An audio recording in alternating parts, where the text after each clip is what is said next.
오늘의 본문 1절은 이렇게 시작되고 있습니다. 여호와께서 주위의 모든 원수를 무찌르시라 왕으로 궁에 평안히 살게 하신 때에. 바야흐로 우리 다윗의 인생이 절정에 이르렀습니다.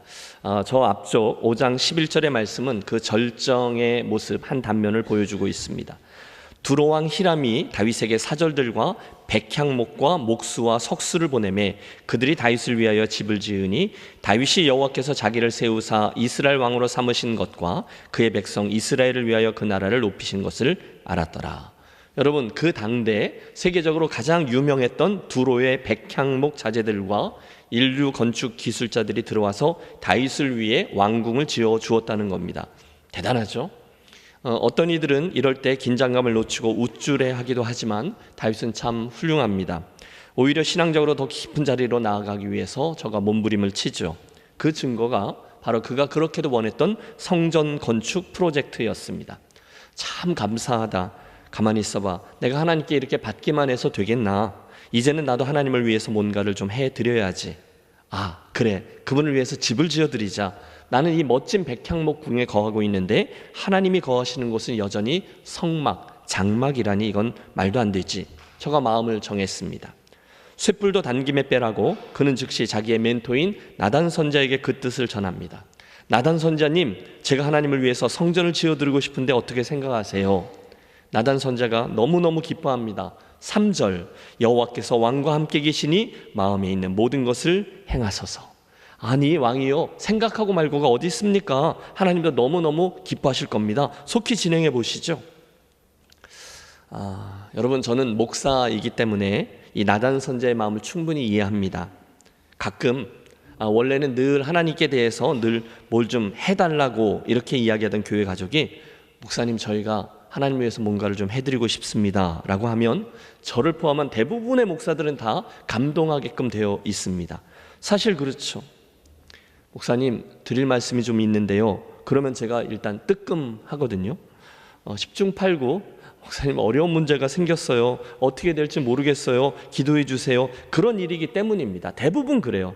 그런데 누군가가 목사님, 하나님께 뭘 좀 해드리고 싶습니다. 뭘 하면 좋을까요? 그러면 여러분, 제가 정말로 기뻐합니다. 좀 해보세요. 네. 지금이 딱 그 상황인 겁니다. 다윗이 그동안 하나님께서 자기에게 주신 은혜가 너무 감사해서 그분을 위해서 성전을 지어드리겠다고 나선 상황입니다. 나단 선지자도 막 격려하죠. 얼른 하십시오. 하나님이 너무너무 기뻐하실 것입니다. 그런데 뭔가가 하나 빠졌습니다. 무엇입니까? 두 사람 모두 하나님께로 나와서 먼저 묻지를 않았다는 거예요. 하나님, 다윗 왕이 성전을 짓겠다고 하는데 어떻게 생각하십니까? 하나님의 뜻은 어디 있습니까? 선지자조차 그걸 묻지 않았어요. 왜요? 너무 당연한 거니까요. 분명히 하나님이 기뻐하실 만한 일이니까요. 그러니 기도하는 것이 거의 불필요해 보였습니다. 그런데 뜻밖에도 그날 밤에 나단 선자가 결제해 준 그 허가서의 사인이 채 마르기도 전에 하나님의 말씀이 나단 선자에게 임한 거죠. 허락하지 않는다. 놀랍게도 하나님께서 그 다윗의 제안을 거절하신 겁니다. 여러분, 이게 도대체 어떻게 된 일일까요? 자, 본문 상황 속으로 한 걸음만 더 들어가 보시죠. 우선 저는 다윗 왕이 참 복이 많다라는 생각을 해봅니다. 물론 다른 면으로도 다윗은 굉장히 많은 하나님의 축복을 받았죠. 하지만 이 점, 즉 좋은 영적인 조언자, 사심없이 하나님의 마음을 그대로 전해주는 영적인 동지가 있었기 때문에 복되다라고 말하고 싶어요. 여러분, 훗날에 밧세바 사건 때도 마찬가지 아닙니까? 다윗이 범죄하였을 때 나단은 거침없이 나와서 왕이었던 저를 혹독히 책망합니다. 당신이 바로 그 악한 사람이요, 조금도 주저함이 없어요. 하나님의 말씀이었기 때문이죠. 어떠십니까? 사랑하는 여러분, 여러분에게 이런 귀한 영적인 동지, 영적인 동역자가 있으십니까? 저는 말씀을 준비하면서 그런 생각을 해보고 저에게 자문해 보았어요. 여러분들에게 있어서 이 앞에 있는 설교자 김 목사는 어떤 존재입니까?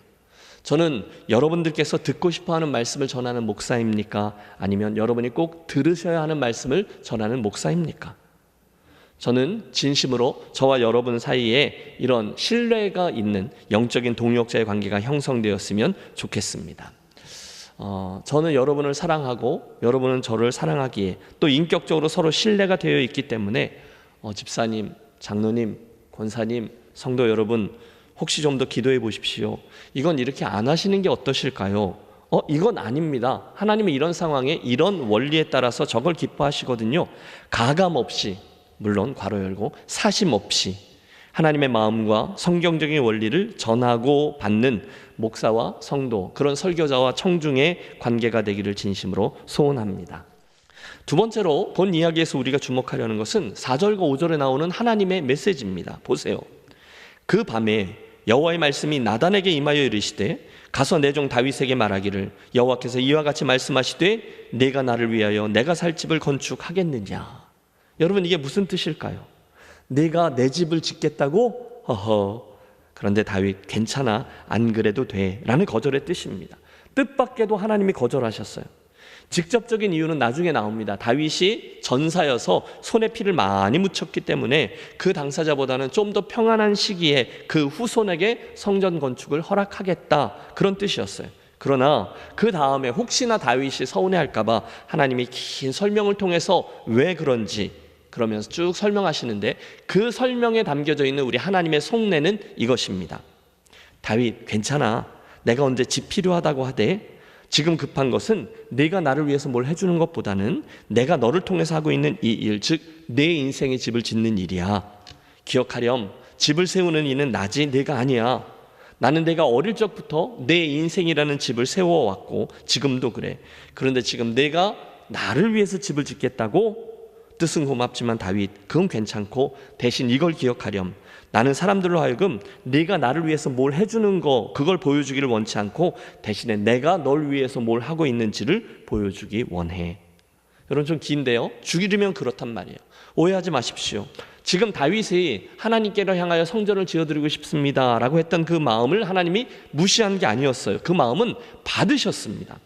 같은 사건을 기록하고 있는 열왕기상 8장에도 하나님은 다윗의 그 마음을 기쁘게 받았다라고 분명히 말씀하세요. 내가 내 이름을 위하여 전을 건축할 마음이 있으니 이 마음이 내게 있는 것이 좋도다. 그 마음은 하나님이 인정하신 거죠. 그래서요, 오늘의 본문 사무엘하 7장에도 그의 마음을 받으신 하나님께서 다윗과 그 후손들에게 그러므로 내가 네 자손들에게 이런 큰 축복을 주겠다, 빼곡히 그 축복의 이야기가 나옵니다. 9절, 당신은 다윗의 이름을 위대하게 만들어줄 것이다 약속하십니다. 11절, 그의 나라가 원수에게서 벗어나 편안케 될 것이다 약속하십니다. 13절, 그의 후손을 통해 성전을 건축하겠다 하십니다. 그리고 가장 놀라운 언약 16절, 그의 나라와 그의 위가 영원할 것이다 라고 약속해 주십니다. 하나님이 이미 다윗의 마음을 받으셨고 그를 위한 축복을 이미 다 예비해 놓으셨어요. 그리고 그 모든 약속을 하나님은 이루어 주셨죠. 그런데 지금 중요한 건 뭐냐면, 하나님이 이 말씀을 통해서 혹 다윗과 우리가 놓칠 수 있는 전혀 다른 차원의 문제 한 가지를 지적하고 계세요. 무엇일까요? 그것이 바로 오늘 이 설교를 통해서 저와 여러분이 주목하려고 하는 말씀 주제입니다. 자, 준비되셨죠?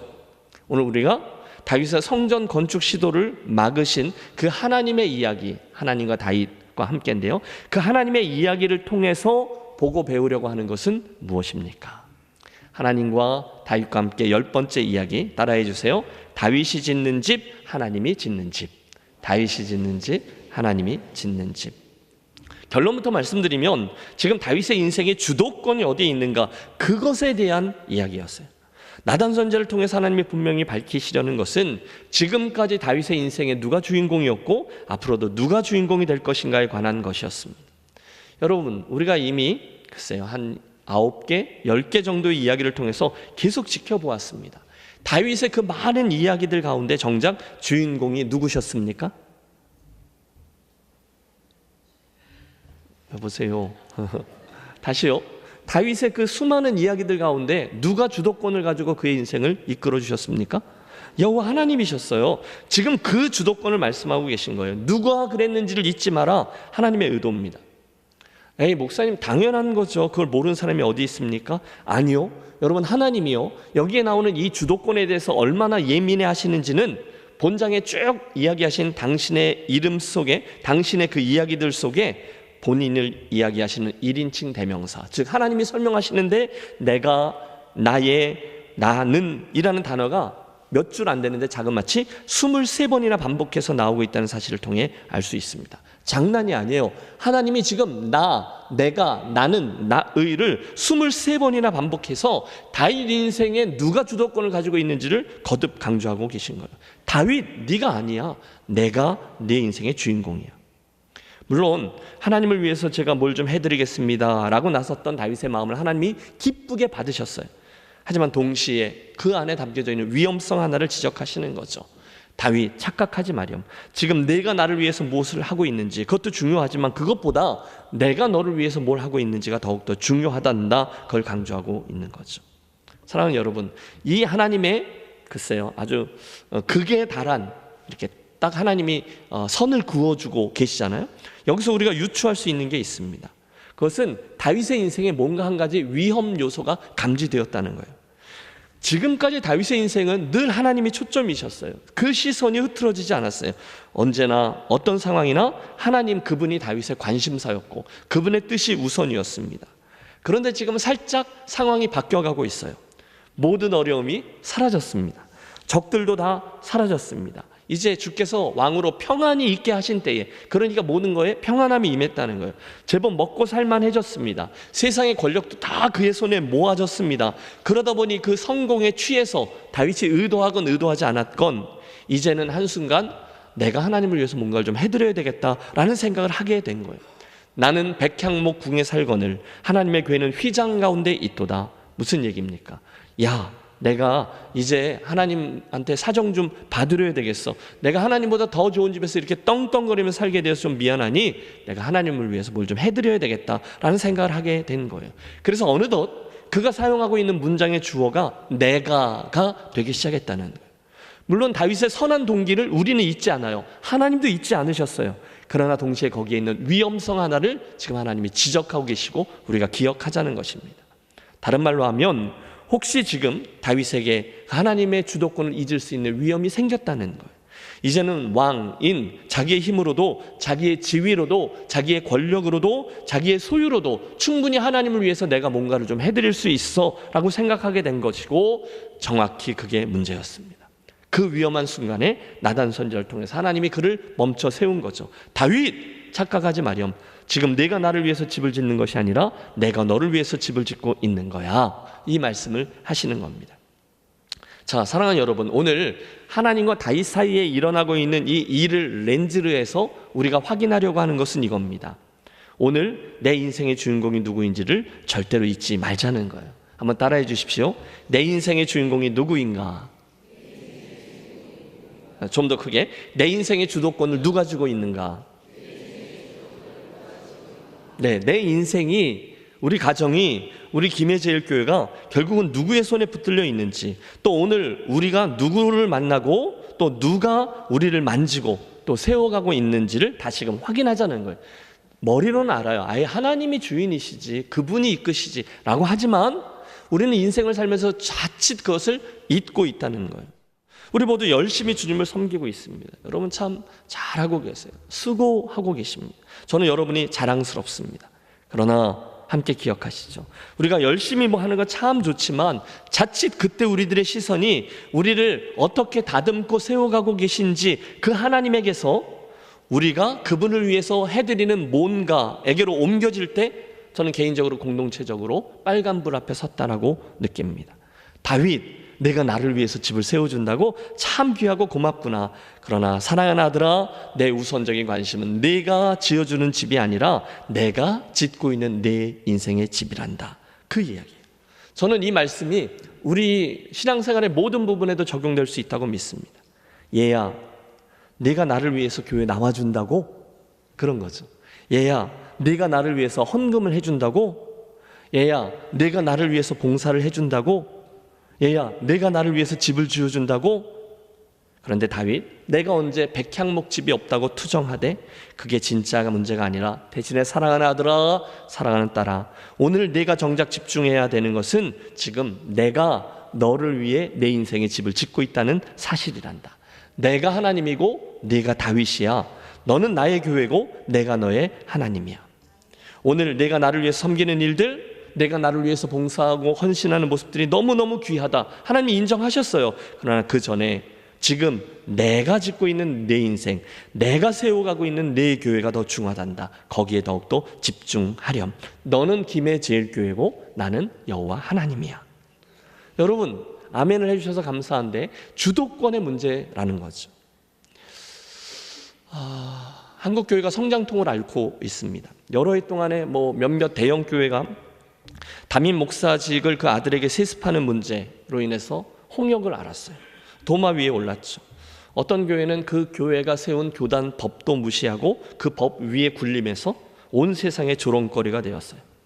자기들만 몰라요. 그러면서 큰 교회는 십자가입니다. 누가 이 힘든 십자가를 지겠습니까? 제가 져야죠. 제 아들이 져야죠 라고 말합니다. 참 우습지도 않습니다. 온 세상이 조롱하는데 자기들만 모르죠. 여러분, 오해하지 마십시오. 작은 교회, 힘든 교회, 농촌 교회의 세습 이야기를 하는 거 아니에요. 그건 오히려 져주는 그 자녀가 훌륭한 것이죠. 십자가 맞아요. 그러나 그게 아니라 모든 힘과 재정과 사이즈가 집중되어져 있는 대형 교회의 세습 문제를 제가 지적하는 것입니다. 자기가 감당해 준다는 거요. 그 힘든 일은 힘든 일이기 때문에 본인이 그리고 그 아들이 희생하며 감당해 준다는 거예요. 그런데 지금 그 현상을, 한국교회 그 현상을 오늘의 이 다윗 이야기를 렌즈를 해서 바라보면 문제의 본질이 바로 드러납니다. 그게 누구 건데요? 누가 주인인데요? 그걸 누가 책임지는 것인데요? 내가 하나님을 위해서 이 교회를 책임져 드리겠습니다. 제가 책임질 거고 제 아들이 책임져 드리겠습니다. 여러분, 이건 궤변입니다. 이건 우민화되어져 있는 몇몇 사람들 위에는 아무도 그 말을 믿지 않습니다. 여호와께서 이와 같이 말씀하시되 내가 나를 위하여 내가 살 집을 건축하겠느냐? 고맙구나 다윗. 그러나 사랑하는 종아, 그렇게 안 해도 된다. 대신에 분명히 말씀하시죠. 여호와가 또 내게 이르노니 여호와가 너를 위하여 집을 짓고. 할렐루야. 여러분, 하나님의 우선적인 관심은요, 저와 여러분이 주도권을 가지고 그분을 위해서 뭘 해드리겠다 거기에 있지 않아요. 대신에 우리가 하나님께 뭐 하는 게 아니라 하나님이 지금 우리 안에 뭘 하고 계시는지 그걸 주목하기를 하나님이 원하시죠. 다윗 그게 중요해. 다윗이 짓는 집, 하나님이 짓는 집. 여러분, 지금 하나님이 무슨 얘기 하시는 거예요? 뒤에 후자 얘기입니다. 하나님이 짓는 집, 그 얘기를 하는 거예요. 내가 하나님을 위해서 뭔가를 좀 해드린다고요? 내가 교회를 위해서 뭘 좀 해주겠다고요? 여러분, 의도는 순수할 수 있지만 혹시나 그 중간에 위험성이 있는 발상이라는 거 아니요. 사실은 그분께서 우리를 위해서 뭘 행하고 계시고 혹시 저와 여러분을 그 여정에 참여시켜주면 영광인 것이죠. 놀랍게도 하나님의 그 이야기를 듣고 다윗이 재빠르게 반응합니다. 그는 우선 하나님의 그 말씀을 잘 듣습니다. 오해하지 않아요. 알겠습니다 하나님. 그러면 관두겠습니다. 성전 안 지을게요. 그러면 되죠? 이러면서 기분 나빠하거나 섭섭해하지 않아요. 오히려 그때 주신 하나님이 보너스로 주신 수많은 축복에 대한 말씀, 그것들을 더 깊이 감사하죠. 저가 보였던 첫 번째 반응은 18절입니다. 다윗 왕이 여호와 앞에 들어가 앉아서 이르되 주 여호와여, 나는 누구이오며 내 집은 무엇이기에 나를 여기에 이르게 하셨나이까. 여러분, 다윗이 하나님의 그 의도를 정확히 파악한 거예요. 그래서 그분 앞에 앉아 그 인생의 주도권을 재확인하는 작업부터 합니다. 잠깐 내가 운전하려고 시도했던 모든 자리에서 내려와 다시금 그분 앞에 나아가 무릎을 꿇고 기도하는 자리로 돌아갔어요. 여러분 아세요? 저는 다윗 인생의 그 많은 이야기들 가운데 가장 아름다운 이야기가 바로 이 이야기라고 믿습니다. 저가 여호와 앞에 들어가 앉아서, 저가 여호와 앞에 들어가 앉아서, 저가 여호와 앞에 들어가 앉아서, 피조물이었던 저가 하나님의 뜻을 알고 다시금 자기의 삶으로 그 모든 것을 가지고 그분 앞에 나아가 자기의 소유권과 주도권을 다시금 온전히 이양하고 있는 그 자리를 보십시오. 여러분, 이게 결코 쉬운 일이 아니었어요. 왜냐하면 지금 다윗이 그의 인생에 있어서 최고의 전성기를 구가하고 있었을 때였거든요. 그는 왕이었습니다. 젊었습니다. 건강했습니다. 권력도 있었고 소유도 있었고 지위도 있었고 모든 사람들이 다 자기를 따르며 바라보고 있었어요. 존경받고 사랑받는 왕이었어요. 그래서 그는 얼마든지 이 세상에 흔했던 왕, 아니 황제가 될 수 있는 그런 제국으로 발돋움할 수 있는 기회가 있었어요. 얼마든지 자기 뜻대로 나라를 좌지우지할 수 있었고요. 자기의 소유를 가지고 사람들을 조종할 수도 있었고요. 자기의 생각대로 그 국가의 종교적인 분위기도 조성할 수 있었습니다. 그런데 그는 그 기로에서 여호와 앞에 나아가 무릎을 꿇었습니다. 그리고 18절 계속해서 고백하죠. 주 여호와여, 나는 누구이오며 내 집은 무엇이기에 나를 여기까지 이르게 하셨나이까. 그분의 하나님, 나는 아니지 라고 정말 눈에 시리도록 아름다운 고백을 하고 있는 다윗을 보십시오. 축복합니다. 이 아침 저와 여러분이 나와서 예배하고 있는 이 자리가 그날 다윗이 무릎을 꿇었던 하나님 앞의 자리가 되시기를 바랍니다.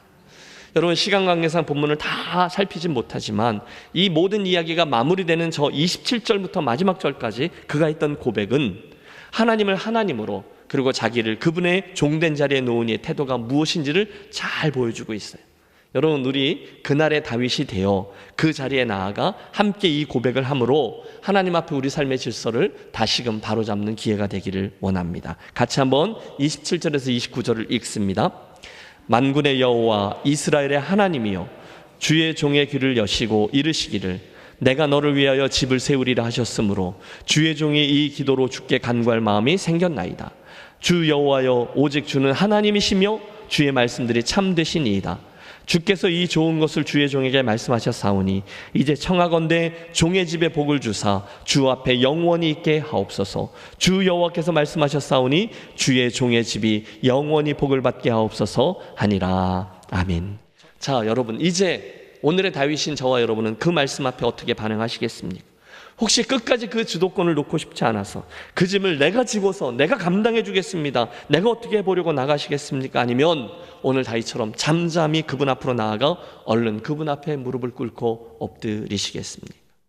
여러분 보세요. 오늘 이야기의 출발점인 2절에서 내가 하나님을 위해서 뭔가를 좀 해드려야 되겠다 팔을 걷어붙이고 나섰던 다윗이 이 이야기의 말미에 어떻게 바뀌었는지 29절을 보세요. 이제 청하건대 종의 집에 복을 주사 주 앞에 영원히 있게 하옵소서. 주 여호와께서 말씀하셨사오니 주의 종의 집이 영원히 복을 받게 하옵소서 하니라.